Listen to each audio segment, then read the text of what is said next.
Com muito respeito, eu creio que vou chocar alguns irmãos evangélicos que seguem as minhas redes sociais. Então, você está preparado para o choque? Pois bem, lá vai. Eu não creio no arrebatamento da igreja. Pronto. Mas como? Será que o Rodrigo Silva perdeu a sua fé? Não é nada disso. E talvez você se surpreenda em saber que eu não estou sozinho nisto.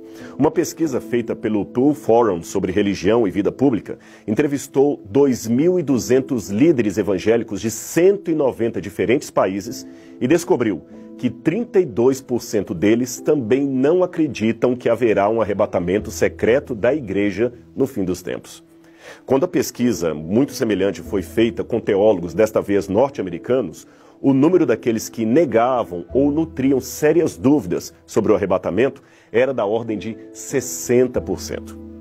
Apenas para situar aqueles que talvez não saibam do que eu estou falando, é que uma grande parte dos cristãos evangélicos de hoje, especialmente pentecostais e neopentecostais, acredita que a segunda vinda de Cristo terá duas fases.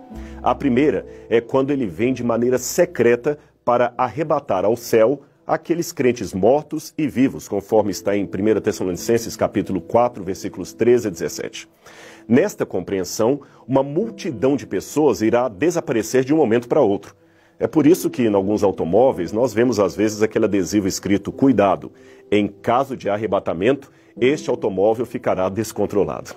É uma maneira bem-humorada de pregar aquilo que eles acreditam.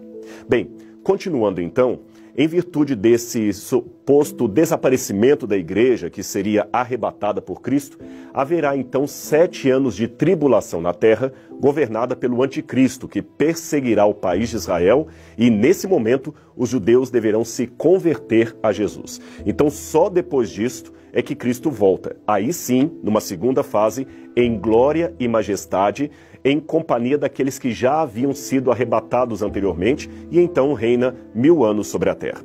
É mais ou menos isto que ensina o dispensacionalismo ou a doutrina do arrebatamento secreto. No entanto, talvez poucos saibam, mas apesar do fascínio que essa visão traz sobre muitos crentes, esta não é uma doutrina claramente encontrada na Bíblia Sagrada.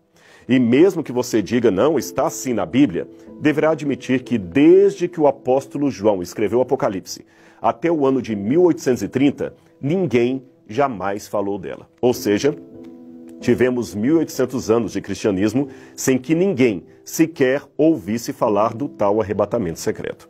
Quem primeiro pregou isto foi John Nelson Darby, um pregador anglo-irlandês. E sabe onde ele se inspirou?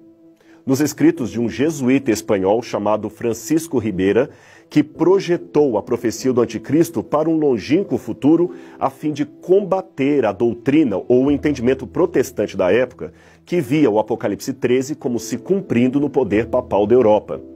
Isto é uma questão de história, eu não estou inventando, você pode checar as fontes.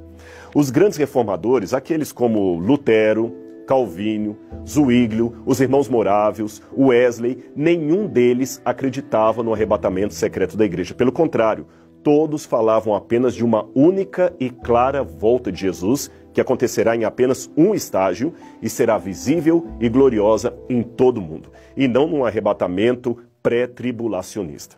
Somente no início do século XX é que essa visão do fim se tornou popular através da chamada Bíblia Anotada de Scofield e outros evangelistas.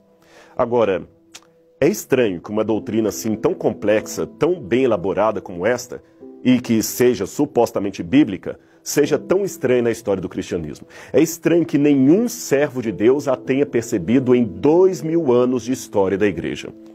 Uma vez um pastor evangélico muito consagrado a Deus, a quem eu respeito muito, me disse: "Mas Rodrigo, Deus tem de tirar o seu povo da terra antes que venha a grande tribulação."